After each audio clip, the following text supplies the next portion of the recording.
뉴스 읽어드립니다. 오늘의 뉴스를 10분 만에 정리해드립니다. 오늘은 2024년 6월 24일 월요일입니다. 미국과 한국의 주요 뉴스를 읽어드립니다. 어제 LA 한인타운 서쪽 피코, 로버슨 지역 한 유대교 회당 앞에서 친팔레스타인 시위대와 이스라엘 지지자들 사이 폭력적인 충돌이 발생했습니다.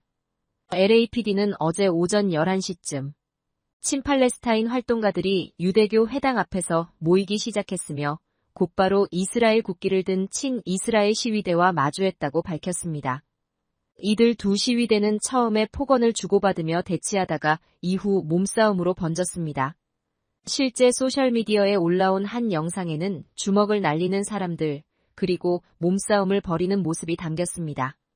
경찰은 폭동 진압 태세로 대응에 나섰습니다. 어제 충돌로 한 명이 체포됐습니다. LAPD는 부상자는 보고되지 않았다고 밝혔습니다. 캐런 베스 LA 시장은 어제 폭력 사태에 대해 강하게 비판하며 폭력과 반유대주의가 LA에선 용납되지 않는다고 강조했습니다. 미국에서 식당과 서비스를 받고 난 뒤 고객이 지불하는 팁에 대한 부정적인 시각이 확산되고 있는 것으로 나타났습니다. 최근 소비자 금융 서비스 업체 뱅크레잇의 최근 설문조사에서 미국 성인 3명 중 1명은 팁 문화가 통제 불능이라고 지적했습니다. 특히 응답자의 약 34%가 미리 입력된 팁 금액에 대해 강한 거부감을 느끼는 것으로 조사됐습니다. 최근 많은 업소가 무현금 결제 시스템을 사용하고 있는데 이 시스템에 사용되고 있는 기본 팁 금액 선택 프로그램에 대한 소비자들의 거부감이 매우 크다는 지적입니다. 시장조사기관 유고부가 지난 4월 미국 성인 1000명에게 종업원이 손님에게 음식을 서빙하는 식당을 이용할 때 절반이 넘는 51%의 응답자가 직원의 서비스가 만족스럽지 않다면 팁을 남기지 않는 행위가 용납된다고 생각한다고 밝혔습니다. 공화당 대선 후보인 도널드 트럼프 전 대통령이 러닝메이트인 부통령 후보를 이미 낙점했다고 확인했습니다. MBC 방송은 트럼프 전 대통령은 펜실베이니아주 필라델피아를 방문, 부통령 후보에 대한 질문에 내 마음속에서는 이미 결정됐다고 말했다고 보도했습니다. 트럼프 전 대통령은 해당 후보자가 27일로 예정된 조 바이든 대통령과의 첫 TV 토론 장소에 올 것이라고 말했습니다. 트럼프 전 대통령은 또 부통령 후보가 누구인지는 아무도 모른다면서 자신의 결정을 당사자를 포함한 누구와도 공유하지 않았다고 확인했습니다. 트럼프 전 대통령은 부통령 후보군으로 더그 버검 노스다코타 주지사, 벤스 상원의원, 마르코 루비오 상원의원 등 3명을 유력하게 검토 중인 것으로 전해져 왔습니다. MBC는 루비오 의원이 배제된 것은 아니지만 현재로서는 버검 주지사와 벤스 의원으로 좁혀지는 분위기라고 관계자들을 인용해 보도했습니다.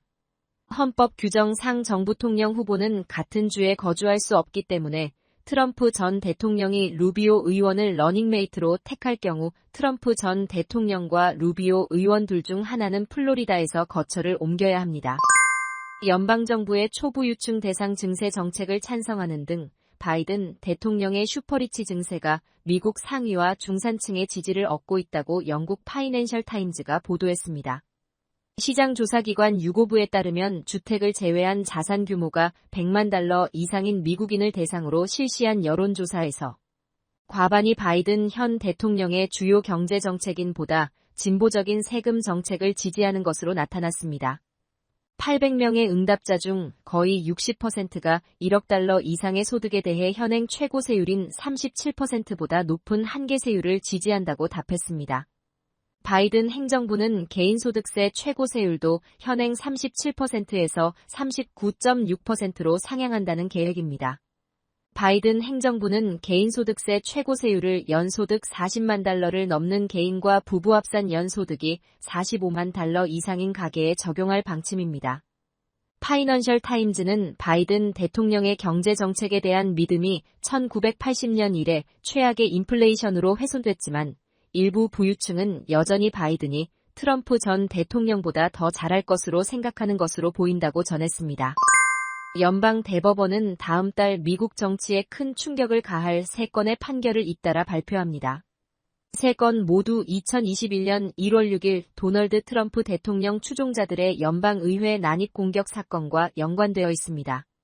9명 대법원 판사들은 먼저 트럼프가 2021년 1월 20일 정오 대통령 퇴임 전까지 전년 11월 3일의 대통령 선거 패배를 자기 생각대로 뒤집기 위해 벌인 여러 행동을 대통령의 고유 집행행위로서 형사소추 면책 사안에 해당되는지를 결정합니다. 또 의사당에 난입한 트럼프 지지자들을 공무집행 방해 혐의로 기소할 수 있을 것인가도 결정합니다. 당시 상하원 의원들은 조 바이든의 승리라는 대선 결과의 최종 승인 업무를 하고 있었습니다. 마지막으로 대법원은 트럼프의 전 백악관 측근인 스티브 배넌이 의회 청문회 증언 소환을 무시한 죄로 받은 1심의 징역형을 항소 이유로 불복할 수 있는가를 결정합니다. 연방 대법원의 판결 결과에 따라 대선을 앞둔 여론의 방향에도 큰 영향을 미칠 전망입니다. 한국 뉴스입니다.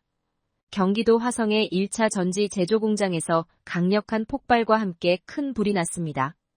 이 불로 22명이 숨지고 중상자 2명을 포함해 8명이 다쳤습니다.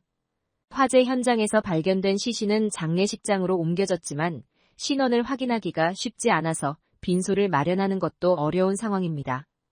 불이 난 공장은 군용 무전기에 쓰이는 리튬 배터리를 주로 만드는 곳으로 사고 당시 리튬 배터리 완제품 3만 5천 개가 보관돼 있었습니다. 이 배터리들이 연쇄적으로 폭발하면서 불을 키운 것으로 소방당국은 지적했습니다. 윤석열 대통령이 화재 현장을 방문해 사고 상황을 보고받고 총력 대응을 지시했습니다. 정부는 중대재해처벌법을 비롯해 해당 업체의 관련법 위반 여부를 조사할 계획입니다. 국민의힘이 의원총회를 열고 18개 상임위원회 가운데 더불어민주당이 가져간 11개를 제외한 나머지 7개를 받기로 결정했습니다. 추경호 원내대표는 의원총회에서 7개 상임위를 수용하겠다는 안건을 제시했고 당 소속 의원들의 추인을 받은 것으로 전해졌습니다. 원 구성 협상을 진행해온 추 원내대표는 의원총회에서 협상 결과에 책임을 지고 사의를 표한 것으로 전해졌습니다.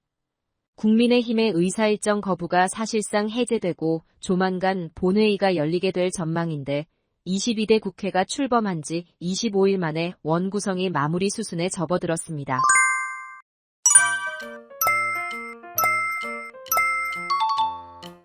끝으로 날씨입니다. 남부 캘리포니아 뜨거운 날씨는 오늘도 계속될 전망입니다.